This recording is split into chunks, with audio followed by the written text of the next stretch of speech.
Good morning, Royal Clan! What's up, what's up, mga Winnie? This is Silver and welcome to the recorded vlog. Yan. Recorded muna tayo. Oh, ang hirap pag-adjust.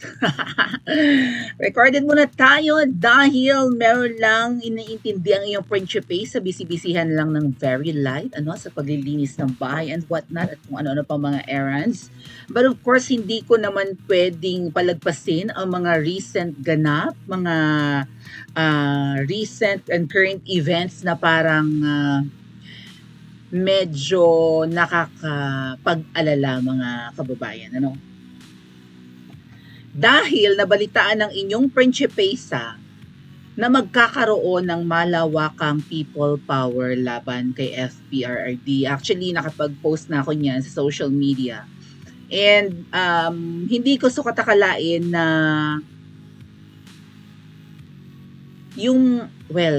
mabuti na lang may mga nagli-leak ng mga pangyayari, Kasi nabalitaan ko na yan, nagagastosan po ng malaki, di umano ni Tambi, ang mag-gather ng mga tao. Kasi they're planning to contempt FPRRD pag pinatawag sa lower house. Actually, may date na yan. Discuss natin mamaya sa separate na vlog. Ipapatawag si FPRRD and kapag barubal sumagot or balahurang sumagot, iko-contempt nila or ikukulong nila sa lower house. So, ang tanong ko kaagad sa inyo, ano ang gagawin natin? Ngayon, para medyo magkaroon siguro ng justification yung kanilang pagko-contempt kay PRRD sa lower house kapag ikinulong nila, kailangan may makita na ang taong bayan ay pumapabor sa kanilang magiging desisyon. Alam niyo naman yan, si Spokes Harry Roque nung nakaraan, I think mga September ba yon, ay napakagaling namang sumagot kasi mambabatas. He's a lawyer rather, not a lawmaker. But he's a lawyer. Actually, naging mambabatas siya. Naging part siya ng lower house dati, si Spokes Harry Roque. So, abogado yun, di ba? Alam niya kung paano sasagutin ang mga, yung mga binabatong tanong sa kanya nung pinatawag siya sa lower house. Pero, hindi August yun. Kasi pumunta kami noon ng Davao di ba nagkita kami accidentally in Davao, iisang hotel yung tinuluyan namin. So, doon pa lang narinig ko na nabalak na siyang i-contempt. Pero sabi nga namin, dapat Spokes, huwag ka nang umattend. Umattend pa rin, matigas ang ulo. Ayun, nakulong sa lower house, no? So, abogado na yun, dati ring mambabatas, tapos nagawan pa rin ng paraan. Si PRRD, kahit na magaling yan, magagawa ng paraan yan. Konting pagmumura lang yan, kahit hindi naman niya minumura yung mga kaharap niya doon, mga lawmakers. 'Di ba? That's it. I'll cite you in contempt, kuning kulong. Ganon ang gagawin ng mga buwaya sa lower house, yung makatuwadkom. Yun yung tuwadkom yata, no?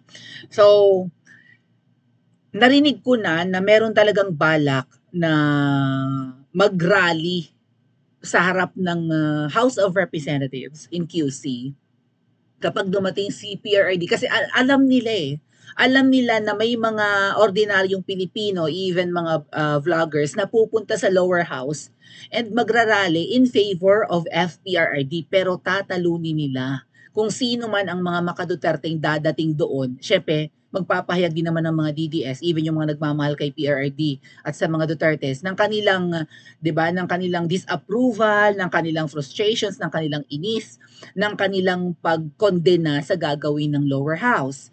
So, ang gagawin ni Tambi ay tatapatan yung mga magraraling mga Duterte supporters. Siguradong may magrarally doon sa harap ng Kongreso ng lower house.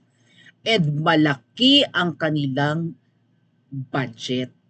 Ano ang laban natin dito? Nakita ko sa post ni Joey, mga tat kuya, eto, 20 groups ang naatasan at nabayaran na mag-rally upang palabasin na galit sila sa mga sinabi ni PRRD sa Senate Blue Ribbon Committee hearing on war and illegal drugs nung nagmo-mobilize na raw abangan. nagagather na ng mga tao ang mga makakaliwang grupo. Groups, sino-sino ba yung mga yan? Ayan, nilista rin ni Joey. Malawakang anti-Duterte rally for mobilization nagkaisa koalisyon, FFW, PS Link, Partido Manggagawa, National Labor Federation, mga miyembro nito, mga mahihirap, mga makakaliwa, hindi lang mahihirap. Di umano. Sentro, yada-yada, yan, Alliance of Health Workers, what? Pati Health Workers, Tala, States, TC, pinangalanan lahat ni Joey. Mag-ingat ka, Joey, baka sampahan ka ng kaso ng mga to. KMU, Kilusang Mayo 1, Gabriela, Migrante Act, Diyos ko, Act pa yung party list ng mga teacher. Yung kay Franz Castro. LFS is League of Filipino Students, mga estudyante. Bayan Muna, Akbayan Kabataan, Nakpawis, Kadamay. Kadamay yung mga nangaagaw ng bahay sa pabahay ng gobyerno. At yan nga po, 20.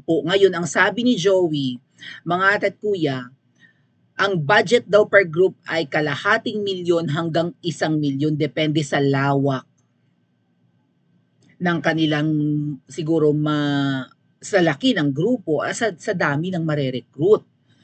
So, nasan ba yung, sandali, kunin ko lang yung phone ko.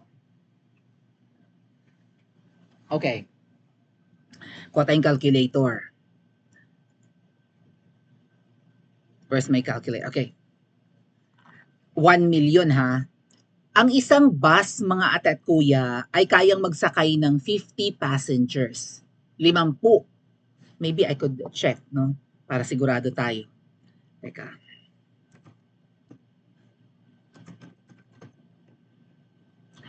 Bus passenger capacity. Tingin tayo. Ang double-decker, so 70 to 85. Yung dalawang palapag na bus, wala namang ganyan sa Pilipinas, at least sa Hong Kong may nakikita kong ganyan. 30 to 100 daw ang capacity ng isang bus. Okay, the average bus. Dito sa Pilipinas kasi, pagpalagay mo 40 hanggang 50. Kahit na na lang, 40 kunwari, di ba? Asan na yung mga pangalan ng mga makakaliwa? And sabi nga ni Joey, 500,000 to 1 million per group. 20 groups yun. 20 million mga ate at kuya.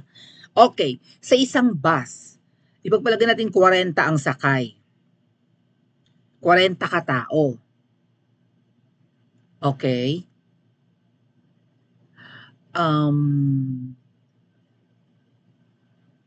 Ilang bus ang kailangan? No, yung pera muna yung divide natin. Tama ba? Pagpalagay natin, meron silang, halimbawa lang, estimate agad tayo, meron silang mare-recruit, ang isang grupo lang, may mare-recruit na 50 na bus. 2,000 katao ang kanilang mapapasakay or mapapa-attend ng isang grupo, 2,000 katao kaagad.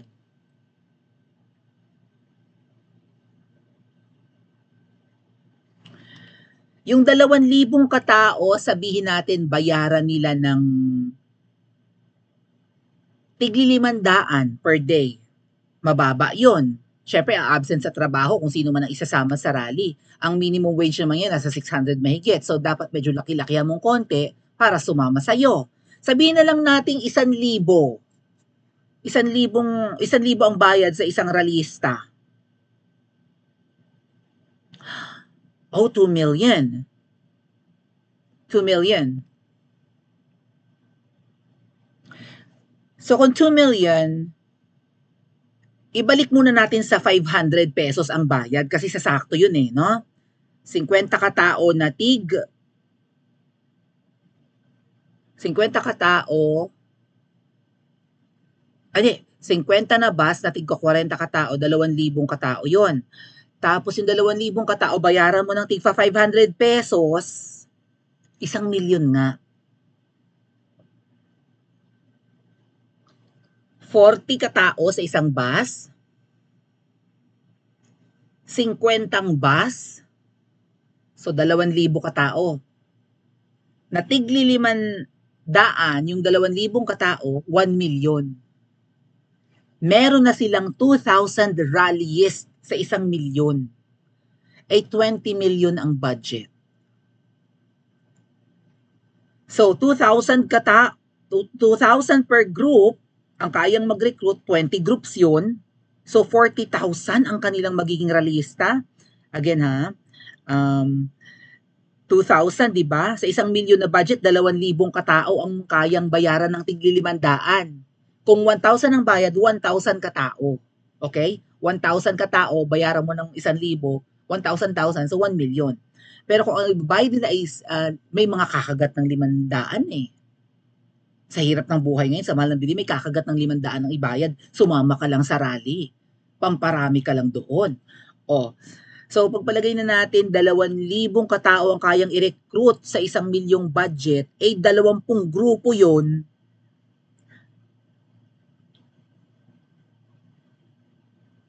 Merong 40,000 na rallyista ang pupunta ng lower house at sisigaw na Duterte, mamamatay tao, EJK, ikulong, ipadala sa ICC, magbayad, panagutin sa kasalanan, kulong habang buhay, kuning-kuning. 40,000 katao. Marami to. For 20 million budget. Kung halimbawa ang budget lang sa isang mga grupong, 20 grupong nabanggit ay kalahating milyon, makakapag-recruit pa rin sila. Divide mo itong 40,000 into 2, meron pa rin silang rallyistang 20,000. Marami ang 20,000 katao. Okay? 20,000, 40,000, malaking crowd yan. Kayang punuin yan ang EDSA. As in, parang ano, 'di ba, yung parang rally ni PRRD noon sa Luneta na parang nagbubuhangin yung tao, ganun. So lalabas talaga na maraming Pilipino ang galit kay PRRD dahil maraming pinatay nung giyera kontra droga nung kanyang panahon. Magiging international news yan mga tatkuya. Ang mga Pilipino nagtipon-tipon laban kay Duterte. O ayan, bumaha ang daming tao. Parang yung mga meeting di avance noong panahon ng kampanyahan. Nai-imagine nyo? Maybe I'll find a photo.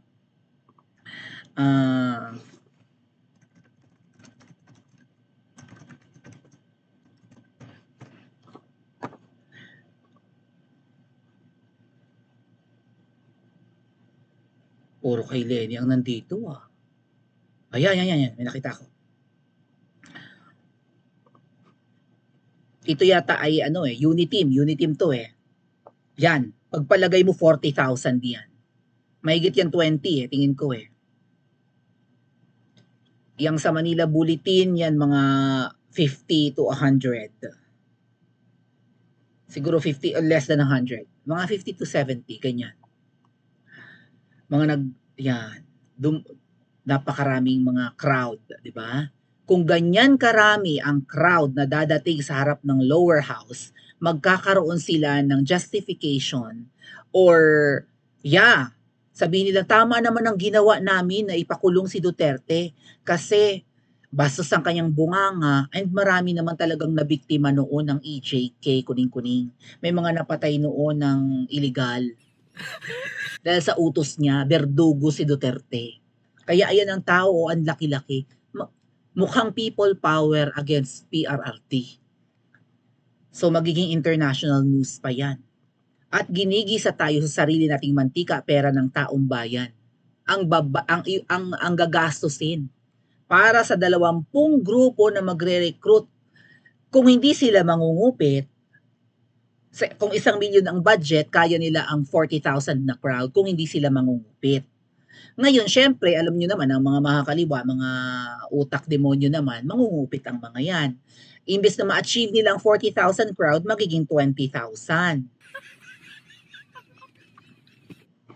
At mangyayari yan ngayong Martes na parating, Lunes na ba ngayon? Lunes ngayon eh. Bukas, si VP Sara ang isasalang sa lower house. Sa Huwebes, si FPRRD. So papayag ba ang taong bayan na magkakaroon ng people power laban sa dating Pangulo? Hindi ba't dapat ang people power ay sa nakaupo, sa tamad, sa inutil at sa adik?